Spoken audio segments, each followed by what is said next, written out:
I don't think people understand just how close the world is to a major crisis in the South China Sea. Satellite images and eyewitness reports confirm a stunning sight. Nearly 2,000 Chinese warships and vessels now gather like a storm, just off the coast of the Philippines. The world is watching, breathless. Tensions ripple across Asia and beyond. It's not just a show of force, it's a message to every country in the region. The water is alive with military ships, Coast Guard cutters, and mysterious fishing boats. Engines hum, radios crackle, wakes cut through the sea. The Philippines, a nation of islands, sees its blue horizon turn gray with steel. The air feels electric in Manila. On fishing islands and coastal villages, families huddle around radios and phones. Politicians issue urgent statements. Fighter jets scramble overhead. The message is clear: the balance of power in Asia may be shifting right before our eyes. As dawn breaks over the contested waters, the world holds its breath. On the sandy shores of Palawan and Luzon, local fishermen stare at the sea with haunted eyes. For generations, they have braved storms and sharks for their daily catch. Now, their biggest fear is not nature, but the shadow of warships on the horizon. Conversations are hushed. Children hear tales of fish that vanish, replaced by gray hulls and foreign voices barking through loudspeakers. Some fishermen report being chased, their nets slashed by unknown boats lit up in the night. Others have seen warning flares arc across the sky, red against the dark. Many boats stay moored in the harbors. "We can't feed our families if we can't fish," says one elderly fisherman, his hands rough from years at sea. "But if we go out, we may not return." The economic impact grows with every lost day, every empty market stall. Fear and uncertainty are now as much a part of village life as the tides. It's not just fish at stake, it's a way of life under threat from forces far beyond the shore. The scale is staggering. Satellite photos reveal a steel armada destroyers, frigates, massive supply ships, sleek submarines, and endless lines of Coast Guard cutters. Nearby, hundreds of white-painted fishing vessels move in careful formation, like pawns on a giant chessboard. The ships stretch for miles. At night, their lights turn the dark ocean into a floating city. The Philippine military tracks each vessel, noting their types and movements. Analysts say this is the largest maritime gathering the region has ever seen. The variety is striking. Advanced missile destroyers anchor next to smaller patrol boats. The Chinese Navy's biggest ships, some over 10,000 tons, stand ready. Drones and helicopters buzz overhead, scanning the waves and skies for any sign of trouble. This is not just a navy. It's a full-spectrum fleet built to overwhelm, intimidate, and control the sea. Against such numbers, even the Philippines' bravest sailors feel small. China's sea power is not just about gray warships, it is built on a triad: the Navy for combat, the Coast Guard for law enforcement, and the maritime militia for everything in between. Each plays a unique part in projecting Chinese power in the South China Sea.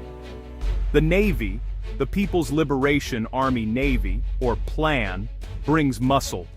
Its destroyers and submarines are among the world's most modern. They show up when intimidation is not enough, ready to fight if needed. The Coast Guard's white ships carry big water cannons and loudspeakers. They block, chase, and sometimes ram foreign boats. With lighter weapons, they claim to enforce law, but whose law is always the question. Then, there's the maritime militia. These are civilian fishing boats, often armed or reinforced, answering directly to the Chinese state. They swarm disputed islands, crowd out rivals, and sometimes provoke confrontations, while pretending to be ordinary fishermen. Together, these forces create a wall of pressure. Any single Filipino boat, Navy or civilian, is outnumbered and outmatched. China's strategy is clever. It uses its ships to surround rivals, not attack them outright. War would be costly. Instead, the goal is to make life so difficult for others that they give up, without a shot being fired. Filipino patrols are shadowed. Vietnamese supply boats are blocked. Malaysia's oil rigs face fishing fleets that never leave. Every day, China's ships push a little further, testing the limits, daring anyone to respond. This is called gray zone warfare, a mix of intimidation, harassment, and lawfare. It's hard to fight because it never crosses the line into open battle. Yet for the people on the water, the pressure is relentless. The message is clear. These waters now belong to China, and anyone who disagrees will pay the price. Slowly, but surely. The Chinese Navy is now the biggest in the world by numbers, but size is not everything. The United States Navy remains the most powerful, with better training, more aircraft carriers, and global reach. Still, China is catching up fast, especially close to its own shores. When U.S. ships sail through the South China Sea, they are watched closely by Chinese vessels. Sometimes they are challenged by radio or shadowed by warships. Neither side wants war, but tensions are high. The U.S. has allies, including the Philippines, Japan, and Australia. Joint exercises try to show unity against Chinese pressure, but America's ships are far from home, while China's can swarm from nearby bases in a matter of hours. The balance of power is shifting. China's fleet is growing, and its ambitions are clear. Control the waters near its coast, even if the rest of the world disagrees. Why does this remote sea matter? For one, about 1/3 of all global shipping passes through its narrow straits. That's over $3 trillion in trade every year. Oil tankers, container ships, and bulk carriers move goods between Asia, Europe, and the Americas. Beneath the waves, the sea may hide vast reserves of oil and gas, energy that could power entire economies. The reefs and shoals provide fish for millions. Whoever controls the sea controls food, fuel, and fortunes. But it's not just economics. The South China Sea is a crossroads of culture, history, and power. The islands and reefs are claimed by China, the Philippines, Vietnam, Malaysia, Brunei, and Taiwan. Each sees the sea as part of its national story. To lose control means to lose sovereignty, and possibly the future. The South China Sea is a legal maze. China claims almost all of it, inside a so-called 9-dash line drawn on old maps. But international courts say much of this claim has no basis. The Philippines won a case at The Hague back in 2016, but China ignored the ruling. Vietnam, Malaysia, Brunei, and Taiwan all claim parts of the sea too. Every year there are standoffs, ships ramming, water cannons firing, flags planted on tiny scraps of land. Sometimes rival fishermen are arrested or chased away. The disputes are not just about history or pride, they're about resources and security. A single clash could spiral into regional war, dragging in the United States and others. Diplomacy tries to keep the peace, but the sea remains a powder keg, one mistake away from disaster.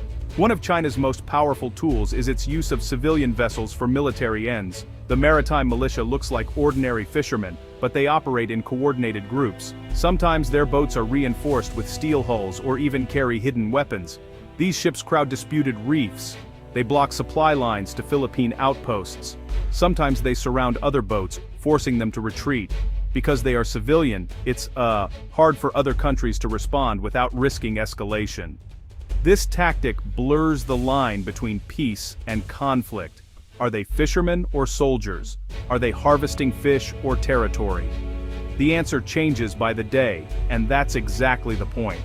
For the Philippines, every day brings a new test of nerve, patience, and resolve. The gathering of 2,000 Chinese warships near the Philippines is more than just a show of power, it's a turning point. The Philippines faces a stark choice: stand firm, seek help from allies, or accept a new reality on its doorstep. For Asia, the South China Sea is a test of unity and resolve. Will international law and diplomacy prevail, or will might make right? The outcome will shape the region for decades. For the world, these waters are a lifeline. If the sea is closed or controlled by force, global trade and security could suffer. Other nations from Europe to America watch nervously, knowing their interests are at stake. The showdown has begun. The future of the Philippines, and the balance of power in Asia, may never be the same.